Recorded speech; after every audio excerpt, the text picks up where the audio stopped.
The Chateaux of France. Why are we so fascinated by the lifestyles of the rich and famous?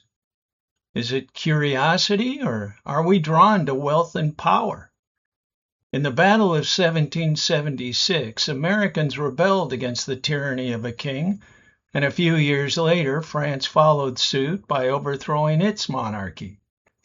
Most of the chateaux were looted or destroyed as symbols of a feudal system, but a few were restored to their former glory. Here's a look at what we found. The magnificent Chateau Villandry. Villandry is famed for its extensive gardens and evolved from a 12th century medieval fortress. Okay, Barb, what are your impressions of this little chateau? Villandry is a beautiful chateau. It is lovely. It's wonderful to be able to just walk through on your own. And then the gardens are magnificent, and it's a beautiful day in May.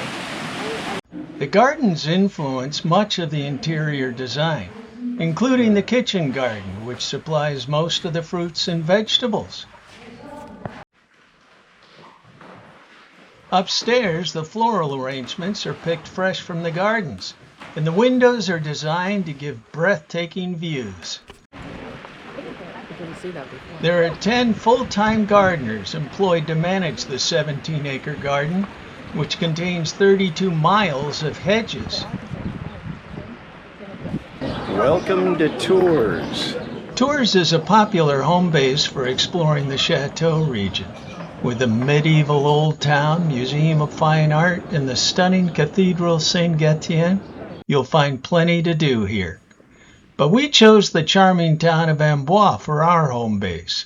A bit more compact, walkable, and affordable. Where are we, Barb? We are in Amboise, which is a charming little town. It's amazing. It was very crowded when we drove in yesterday, and I can see why.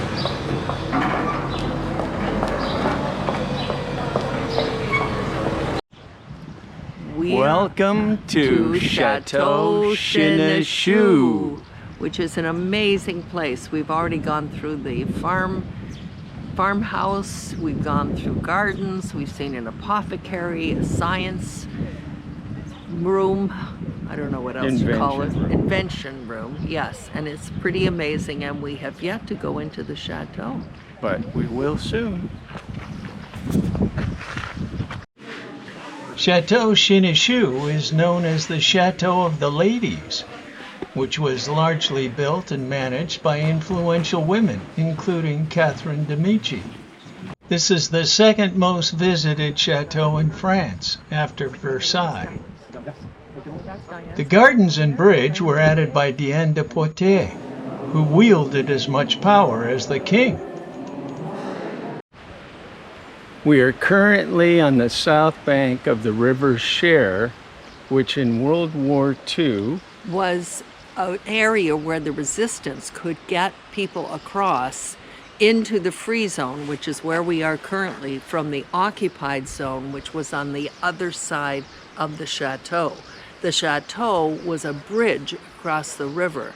In World War I, the chateau was used as a hospital. We're in the beautiful town of Chantilly, just about 40 kilometers north of Paris. And we're currently in the garden outside of the major cathedral here.